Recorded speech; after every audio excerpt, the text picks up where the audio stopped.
સુરેન્દ્રનગર મહાનગરપાલિકા બનીને લગભગ 1 વર્ષ થઈ ગયું છે। નાગરિકોને પ્રાથમિક સુવિધાઓ વધુ સારી રીતે મળશે એવી તમામને આશા હતી, પરંતુ વઢવાણ જીઆઈડીસી વિસ્તારમાં ભોગાવો નદી પર શરૂ કરાયેલી કોઝવેની કામગીરી લોકો માટે રાહત કરતાં વધુ મુશ્કેલીનું કારણ બની છે। શું છે આ આખો મામલો, જોઈએ આ અહેવાલમાં।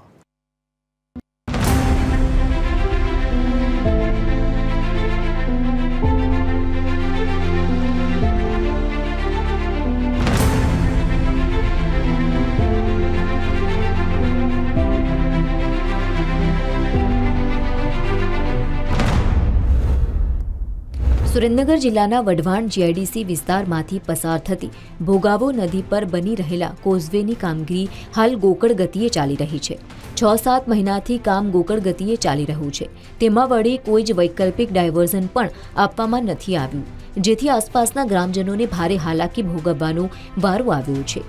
ડાયવર્ઝન ન હોવાથી વઢવાણ, ખોડદિયાળ, માળોદ સહિત 5 થી 6 ગામના લોકોને 4 થી 5 કિલોમીટર વધારાનો ચક્કર મારીને અવરજવર કરવી પડી રહી છે।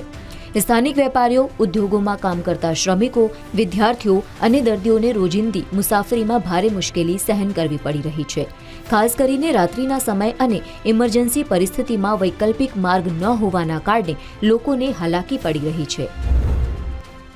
ડીમાર્ટ પાસે આમાવાડી પાસે જે પુલ છે એ પુલનું કામગીરી સોંપે છે નગરપાલિકાએ, છતાં આજની તારીખે બહુ ધીમી ગતિએ કામ ચાલે છે, કોઈ ડાયવર્ઝન પાડ્યું નથી અને જેથી પબ્લિકને અને આજુબાજુના ગામડામાંથી આવતા માણસોને ખૂબ જ તકલીફ પડે છે।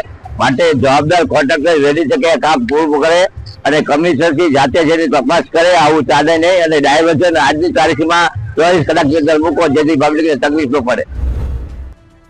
એ પુલનું લગભગ તમે જુઓ તો 7-8-9 મહિનાથી કામ ચાલુ છે, ત્યાં ડાયવર્ઝન પણ આપ્યું નથી અને ગોકળ ગતિએ કામ ચાલુ હોય એવું લાગી રહ્યું છે।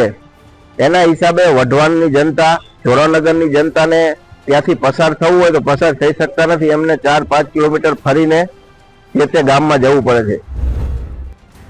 આ તરફ મનપાના અધિકારી વધુ વરસાદના કારણે કામગીરીમાં વિલંબ થયો હોવાનો રાગ આલાપી રહ્યા છે અને ટૂંક સમયમાં કામગીરી પૂર્ણ કરી દેવામાં આવશે તેમ જણાવી રહ્યા છે। વઢવાણમાં જે જાડેશ્વર કોઝવે જે નામ આપણે આપેલું છે એની કામગીરી માટે 18 મહિનાનો સમયગાળો આપેલો છે। ભારે વરસાદના કારણે થોડું કામ ડીલે થયું છે, પરંતુ એના પછી હાલ પૂરજોશમાં કામગીરીની શરૂ છે અને ટૂંક સમયમાં જ એ કામગીરી પૂર્ણ કરી અને આમ જનતા માટે આપણે એને ખુલ્લો મૂકી શકાશે। સુરેન્દ્રનગર મહાનગરપાલિકા બનીને 1 વર્ષ જેટલો લાંબો સમય થઈ ગયો છે, પરંતુ વિકાસના કાર્યોમાં સુરેન્દ્રનગર મહાનગરપાલિકાના કામ ગોકળ ગતિએ ચાલી રહ્યા છે અને જનતાને સુખાકારીને બદલે હાલાકી પડી રહી હોય તેવો ઘાટ સર્જાયો છે। મહાનગરપાલિકા અને સંબંધિત તંત્રની બેદરકારી સામે લોકોમાં ભારે નારાજગી જોવા મળી રહી છે અને વહેલી તકે સમસ્યાનું નિરાકરણ લાવવા માટેની માંગ ઉઠી રહી છે।